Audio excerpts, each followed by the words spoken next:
Okay, I think I'm live, and I'm going to go live when that counts down. Okay, and so welcome to my weekly 10 show. It's my 40th one, this one, so something to celebrate. Well, I'll get to make this one. This is my 40th. I didn't get to celebrate my 40th birthday, however, because I was unfortunately in prison on my 40th birthday. So tonight I'm going to talk about how our circumstances don't determine our destination in life. Okay, like before I go into that, I just want to say that I've got a little box at the bottom in the comment section tonight where you can sign up for a free discovery call, and all you got to do is put your name in that box and you will get a 30-minute call with me anytime that you choose, and we will see if we're able to work together. So if that's something you're interested in, I'm available for one-to-one coaching right now, and check it out.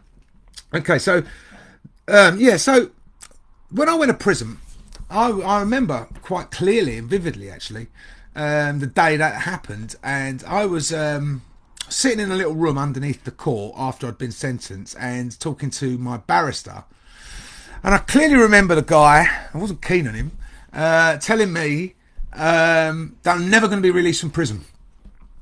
Okay, so he said, look Mark, you're serving an IPP and that means you're never ever going to be released from prison. So I went off to prison, and guess what, everyone who I met told me the exact same thing, whether that be officers or inmates or whoever. And so I was like, okay, fine, but that didn't deter me. I decided I wanted to challenge my beliefs, my attitudes, and get myself out of there. And I knew I had a minimum term of 6 years, and I was determined to get out by that 6 years, even though everyone told me it was impossible at the time. Fast forward for 2 years, I've lost all my family now. My mum, my dad, my grandfather, all my cats, everyone I ever cared about is gone. And at that stage, I was told I was going to have to spend another 15 years in prison. So now it's getting better. It wasn't forever, it's now 15 years. Even still, it wasn't very easy to deal with. And I still decided not to listen to anybody, and still decided to carry on working my arse off to get the hell out of jail. Because I decided in my own mind that not to believe what people were saying to me. You know, that was the facts. But my belief was that things will change, something will happen, and I will get out of jail. And I got released. And guess what? When I got out of jail, I had nothing. I had no one. Nowhere to live, no job, nothing. And I started socialising with people who had no goals in life. No desire to do anything really with their lives. And I felt crap for about a year. My life was going nowhere. And again, I had this belief at the time that this wasn't for me. I could have sat there and just thought, get a shitty job and, just exist, basically. But I didn't want to do that. I wanted to do something special in my life. I wanted to do something constructive. So I decided to become a professional coach. The point here is that we all encounter situations in life which knock us down. We all have had circumstances in our life which will drain us and will, make us feel like victims in some way or another. And emotionally, after jail, after my losses, etc., I buried all of those emotions. I buried everything to do with anything to emotional, just to get through that situation in order to keep my sanity in a way.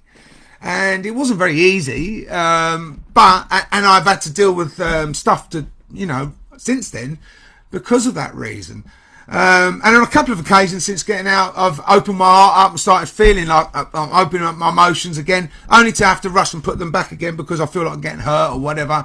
And again, it's the circumstance where you feel like a victim, and you can easily sit there and just feel sorry for yourself in those situations and not move forward. So what happens is we choose to believe things through our own assumptions, interpretations, fears, or whatever it may be. And that's usually when we're feeling low, when we're feeling crap about ourselves, when we're in a situation which is out of our control. We tend to feel that we're victims of that situation. So therefore, we only see the things that we don't want to see. Like if I was in prison, I could have easily chosen to see the situation as what everyone was telling me it was going to be. Assume it as to be the case, that I was never going to get out of jail. What's the point of even trying? You know, when my parents died and they told me that, I could have easily just given up altogether. I chose not to. When I come out of jail, going nowhere in life, I could have carried on down that road and still been doing nothing with my life. You know, all of these things. When my emotions were packed off to Spain on holiday, I could have chosen to forget about that for the rest of my life. But I know that's not the case. So the thing is, I had a conversation with someone this week as well who was very much in that mindset where everything was against them. The world was against them. There's nothing they could do about it. And that's that. You know, it was everyone else's fault. And there was a lot of self-pity, a lot of blame, a lot of anger, a lot of frustration, all of those sort of feelings going on at the moment. And when you're in that mindset, it's impossible at times to actually see anything other than what you're seeing at that time. You're just seeing only that whoever it is or whatever it is that's causing that pain. You're not seeing the opportunities, the possibilities, the opportunities to grow from a situation in that will actually help you move forward, because you're only focusing on one thing, one perspective, and that perspective is usually built out of our subconscious mind, which is built out of our fears, our limiting beliefs, assumptions and interpretations. We blame the government, we blame COVID, we blame our partners, our friends, the weather, whatever it is, we blame something. Because it's always something else. It's not our situation. We're out of control. We can't deal with it. So it's not my fault. You could have been born into poverty and said, well, there's no point me trying to ever be rich because this is what my circumstances are. And if that's the case, then you've got that mindset. Then guess what? You're not going to be rich, are you? And if I had that mindset in prison, I wouldn't have been sitting here talking to you now. I'd still be in there now because I wouldn't have done the things I needed to do to get the hell out of there. I wouldn't even be a coach because I wouldn't have bothered to train to be a coach. So the truth of the matter is when anything happens in life, any circumstances in life occur which are out of our control, it's natural to feel victimized. It's natural to feel angry. It's natural to have our energy knocked to the floor and to feel like that way. It's called an energetic stress reaction. We all have them. Some of us have them for smaller things and it doesn't take us long to come back from that. Other times it can be something quite big in our lives and it'll take us a while to recover from it. But the point being is when we do go through these circumstances in life, we do recover from them and we do grow stronger because of them. And we build things such as resilience, determination, confidence comes from that. So when we go through all of these things in life, it's making us stronger. It's making us better people. It's making us more prepared to do something more constructive, more productive in our lives. So rather than sitting there and feeling sorry for yourself and blaming everything but you and just saying, well, it's the government's fault, I can't do anything about it, or it's so-and-so's fault down the road, it's much more constructive to actually be able to take responsibility for your thoughts and your emotions and to do something much more constructive and positive with those. Because only when you do that will you start moving forward again. And then you can choose to be a victim if you want, because if you want to receive the sympathy from people and stuff like that, fine, that's great, but it won't help you move forward. You can be angry at the world, but it won't help you move forward. So by taking responsibility of your thoughts and your emotions, you can then choose a perspective that actually works for you, so that it doesn't matter what your circumstances are, you can control how you feel about them. So you could be sitting in prison doing a life sentence. You could be on the poverty line. You could be very sick. You could be having to do things that you don't really want to in life. But it doesn't determine where you're going to be in life unless you let it. So if you choose to create something special with your life, then you can do that. You've just got to choose the right thoughts, the right feelings and the right actions to do so.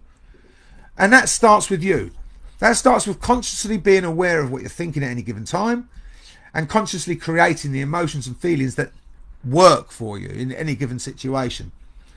And that's what I do as a coach. I help people create that sort of mindset rather than stay stuck in the mindset which doesn't go anywhere. Or, you know, it might be a case that you are doing all right in life, but it's just that you're stagnant. You're not really living life. You're just sort of going through the motions, so to speak, and not really pushing yourself to that next level.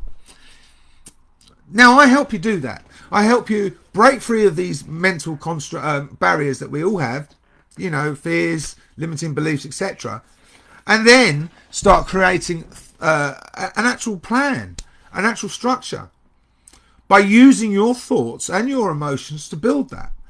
And then you start experiencing and choosing the life that you actually want to live, like I'm doing now. I'm no victim. I chose not to be a victim. Yes, there's been times when I've been a victim and felt victimized, but I don't stay there long. I get out of it quite quickly. And then what I do is I dust myself down, stand up, keep smiling, keep cracking stupid jokes, and learning from it. And then all of the things that I've been through, I start using. So all the things that are the inner strength, the resilience, the determination, I use those qualities to create success. And I will help you do the same too. So if you're interested in finding out how I can do that, like I said at the beginning, get in touch with me. Put your name in that little box, the Calendly box at the bottom of the page in the comment section, and get in touch with me, and we'll book a call and we'll see where we go from there. But there's no reason why you should be standing still in life. If you want to create the life that you really want, the choice is yours.